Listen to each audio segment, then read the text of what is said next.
প্রিয় শিক্ষার্থীবৃন্দ, আসসালামু আলাইকুম। আমি এস এম আলাউদ্দিন, নৌবাহিনী কলেজ খুলনা, তোমাদের প্রভাষক গণিত বিষয়ের। তো তোমাদের বৃত্তের অলরেডি আমি 2টা ক্লাস নিয়েছি, এখন তোমাদের আমি 3rd ক্লাস নিচ্ছি। তোমাদের আমি লেকচার শিট 12-র যেটা তার 2 নম্বরে পাতায় দেখবে এই অঙ্ক আছে। আমি এখন 7 নম্বর অঙ্কটা অলরেডি বোর্ডে প্রশ্নে লিখে রাখছি যাতে আমাদের একটু টাইম সেভ হয়। প্রশ্নটা এরকম: একটি বৃত্তের সমীকরণ নির্ণয় করতে হবে যা এক্স অক্ষকে স্পর্শ করে। একটা বৃত্ত যদি এক্স অক্ষকে স্পর্শ করে তাহলে কেন্দ্র থেকে ব্যাসার্ধ বের করা যায়। এই যে বৃত্তের কেন্দ্র 2, 3 এবং বৃত্তটি এক্স অক্ষকে স্পর্শ করে, অতএব বৃত্তের ব্যাসার্ধ।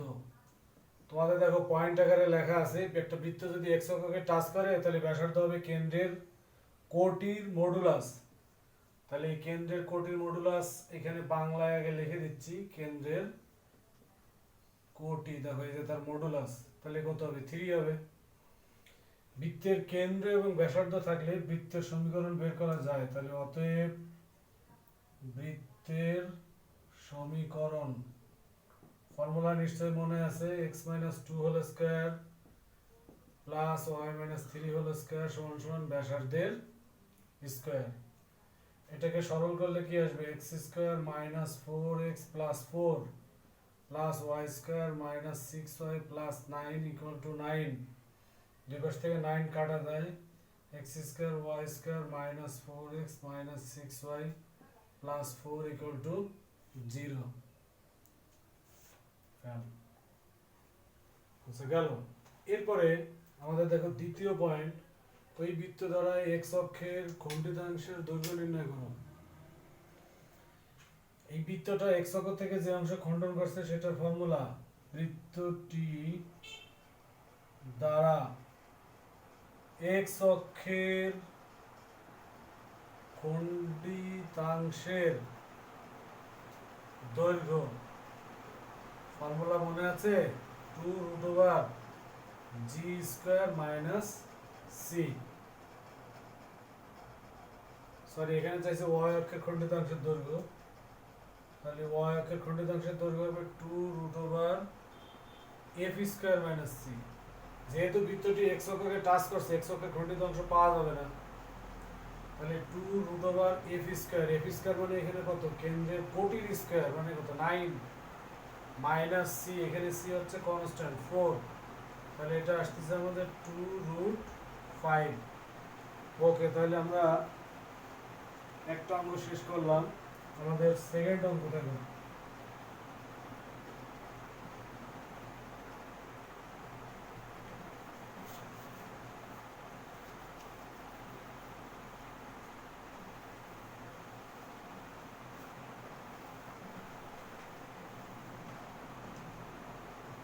প্রশ্নটা হচ্ছে question 8, x² plus y² minus 4x minus 6y plus c equal to 0।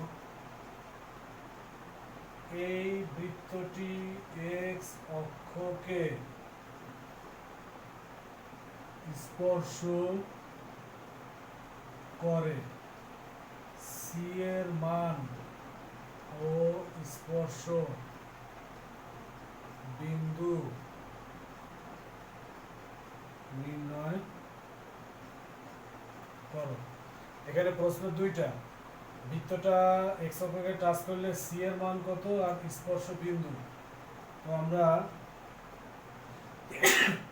এটার সলিউশন করতেছি। দেখো বৃত্তটার সমীকরণ x² plus y² minus 4x minus 6y plus c equal to 0। আগে বৃত্তটার কেন্দ্র বের করতেছি আমরা। দেখো বৃত্তটির কেন্দ্র আমরা ফর্মুলা জানি, -g - f লিখি। এখানে কেন্দ্রের ফর্মুলা কি ছিল তোমাদের বলো? x এর সহগের বিপরীত এবং অর্ধেক, তাহলে কত আসে 2, আর এখানে আসে 3, ওয়াই সহগের অর্ধেক বিপরীত চিহ্ন।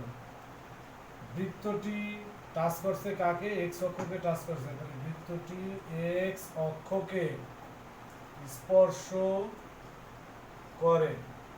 অতএব একটা বৃত্ত যখন এক্স অক্ষকে টাচ করে, তোমাদের ফর্মুলা দেওয়া আছে, দেখবা সি সমান সমান জি স্কয়ার। এখানে জি স্কয়ার বলতে কি বোঝায়? কেন্দ্রের ভুজের স্কয়ার, তাহলে 2 এর স্কয়ার করলে কত আসবে? 4। আমাদের এখান থেকে আরো একটা জিনিস বের করতে হবে, স্পর্শ বিন্দু। একটু চিত্র দেখো, একটা বৃত্ত যখন এক্স অক্ষকে টাচ করে যেখানে, সেখানে কোটি কিন্তু 0। এক্স অক্ষকে টাচ করলে কোটি 0, তার মানে কি ওয়াই 0। তুমি একে ওয়াই 0 বসাও, 1 নং এ ওয়াই ইকুয়াল টু 0 বসে পাই। ওয়াই যদি 0 হয় তাহলে এই টার্মগুলো 0 হয়ে গেল, তাহলে x square plus 0 minus 4x minus 0 plus c equal to 0। Middle term করেও করা যায়, কিন্তু একটু খেয়াল করো যে, সরি, এখানে আমরা সি এর মান পাইছি 4, এখানে 4 বসাই দিই। মিডিল টার্ম করেও করা যায়, কিন্তু একটু খেয়াল করো যে রাশি তিনটা একটা হোল স্কয়ারের সূত্র কমপ্লিট করতে দেখো। তাহলে এখানে হোল স্কয়ারের সূত্র যদি আমরা দেই, কি ফর্মুলা আসে?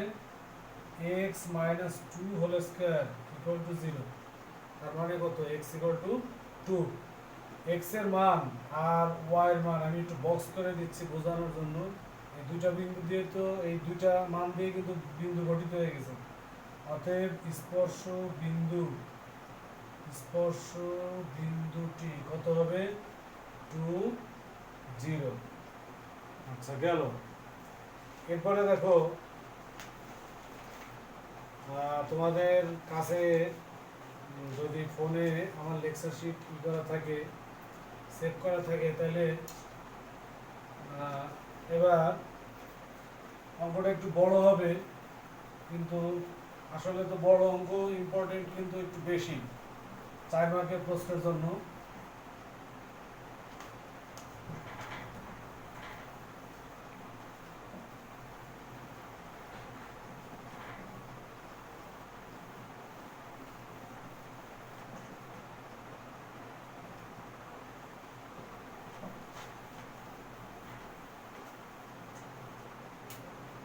আমরা একটু বড় প্রশ্ন তুলতেছি, এটা হচ্ছে কোশ্চেন নাম্বার 9। প্রশ্নটা ছিল ½ ব্যাসার্ধ বিশিষ্ট বৃত্ত অনন বিন্দু দিয়ে যায় এবং তার কেন্দ্র y সমান সমান 3x মাইনাস 7 রেখার উপর অবস্থিত। এরপরে প্রশ্নটা হচ্ছে তোমার এই বৃত্তটির সমীকরণ নির্ণয় করো। তো আমরা এখন এটার সলিউশন করতেছি। দেখো, আমার একটা থিম হচ্ছে বৃত্তের সমীকরণ বের করতে গেলে আমার দরকার হলো দুইটা জিনিস, কেন্দ্র এবং ব্যাসার্ধ। দেখো এখানে আমরা কেন্দ্র এবং ব্যাসার্ধ বের করতে পারি কিনা। প্রথমে আমি যেহেতু কেন্দ্র জানি না, প্রশ্নে নাই, তাহলে ধরি বৃত্তের কেন্দ্রটাকে আমরা একটু আগে ধরি আলফা বিটা। এখানে নিজেকে প্রশ্ন করব যে আমার এখানে কয়টা জিনিস অজানা? দুইটা জিনিস অজানা, আলফা এবং বিটা। এই দুইটা অজানা রাশির মান যেভাবে বের করতে গেলে আমার দুইটা সমীকরণ গঠন করতে হবে। নাম্বার 1 সমীকরণ, আমার কেন্দ্র এই রেখার উপরে আছে, তাহলে আলফা বিটা এই রেখায় সিদ্ধ হবে। এই যে ধরি বৃত্তের কেন্দ্র এত, কেন্দ্র y সমান সমান 3x মাইনাস 7 রেখায় অবস্থিত।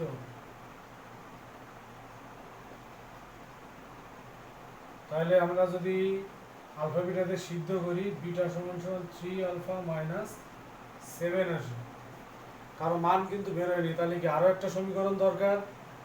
আলফা বিটার আর একটা সমীকরণ গঠন করতেছি আমরা। দেখো, বৃত্তের ব্যাসার্ধ দেওয়া আছে ½ আবার বৃত্তটা এই অনন বিন্দু দিয়ে গেছে, তাহলে কেন্দ্র থেকে যে বিন্দু দিয়েই যাক তার দূরত্ব বের করলে তো ব্যাসার্ধ বেড়ে যাবে। তাহলে আবার আমি আর একটা সমীকরণ গঠন করতেছি। আবার বৃত্তের ব্যাসার্ধ হাফ রুট 10 ও বৃত্তটি অন বিন্দু গামী। তাহলে কেন্দ্র থেকে ওই বিন্দুর দূরত্ব কত হবে যে বিন্দুগামী? Root over alpha minus 1 whole square plus beta minus 1 whole square সমান সমান ব্যাসার্ধের সমান। আমি যদি এখন এটাকে বর্গ করার আগে বিটার মান বসাই দিই তাহলে বেটার হবে। দেখো একটা বিটার মান আছে যে 3 আলফা মাইনাস 7, কিন্তু এখানে বিটা মাইনাস 1, তার মানে কি 3 আলফা মাইনাস 8 হোল স্কয়ার দিতে পারবো। এটাকে রুট 10/2 লিখি। যেহেতু বিটার মান বসাইছে এখানে নোট দেবো 1 হতে মান বসিয়ে। ওকে, এখন যদি আমি এটারে বর্গ করি, alpha square minus 2 alpha plus 1 plus 9 alpha square minus 48 alpha plus 64 equal to 10/4। 9 আর 1 10 আলফা স্কয়ার মাইনাস 50 আলফা, 64 আর 65 সমান সমান, দেখো এই 10 আর 4 2 দিয়ে কাটে 5 2, তাহলে 5/2। এই 2 দিয়ে গুণ করার আগে আমি যদি 5 দিয়ে সব পাশে উভয় পক্ষে ভাগ করি তাহলে কিন্তু আমাদের ফিগার ছোট হয়ে যাবে, তখন মিলিগ্রাম করতে সুবিধা হবে। তাহলে আমরা একটা কাজ করি, এই 2 দিয়ে গুণ করার আগে 5 দিয়ে উভয় পক্ষে ভাগ করি, তাহলে 5 দিয়ে আসে 2 alpha square minus 10 alpha plus 65 রে 5 দিয়ে ভাগ করলে 13 সমান 1/2।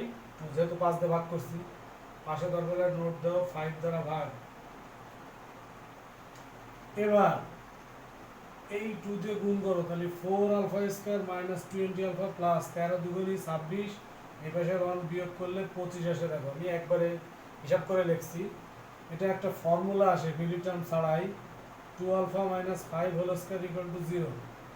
তাহলে অতএব আলফার মান আসতেছে 5/2।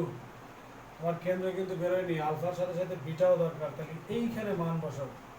অতএব 1 ইমপ্লাইজ বিটা সমান কত হবে 3 আলফা, তার মানে কি 3 গুণ 5/2 মাইনাস 7, 2 3 5 15, 7 দুগুণে 14, 15 থেকে 14 গেলে হাফ, মানে 1/2।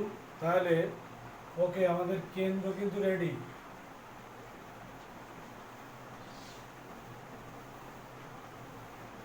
কেন্দ্র কিভাবে রেডি? আলফার মান আর বিটার মান দিয়ে কেন্দ্র হয়ে গেছে। তাহলে অতএব বৃত্তের কেন্দ্র কত? 5/2 1/2। ব্যাসার্ধ তো আগেই ছিল হাফ রুট 10। তাহলে অতএব বৃত্তের সমীকরণ, ডাইরেক্ট আমরা এখন সমীকরণ লিখব, x মাইনাস 5/2 হোল স্কয়ার যোগ y মাইনাস 1/2 হোল স্কয়ার সমান সমান ব্যাসার্ধেরও হোল স্কয়ার। তুমি উভয় পক্ষে বর্গ করো, x square minus 2 dot x dot 5/2 plus 25/4 plus এটার স্কয়ার করো y square minus 2 into y into half plus 1/4। এটা 10/4 আসে, আমি সরাসরি এই পাশে নিয়ে আসতেছি, মাইনাস 10/4 ইকুয়াল টু 0। এখানে 2 2 কাটে, 2 2 কাটে, তাহলে অতএব x square plus y square minus 5x minus y, 25 আর 1 26/4 থেকে 10/4 গেলে 16/4, মানে 4 equal to 0। Okay dear student, তোমাদের আমি আজকে লেকচার 12 শিটের 12 3 নম্বর পাতায় এটা পাবো 9 নম্বর অঙ্ক করলাম। তোমরা ক্লাস ফলো করে থাকলে তোমাদেরকে অসংখ্য ধন্যবাদ।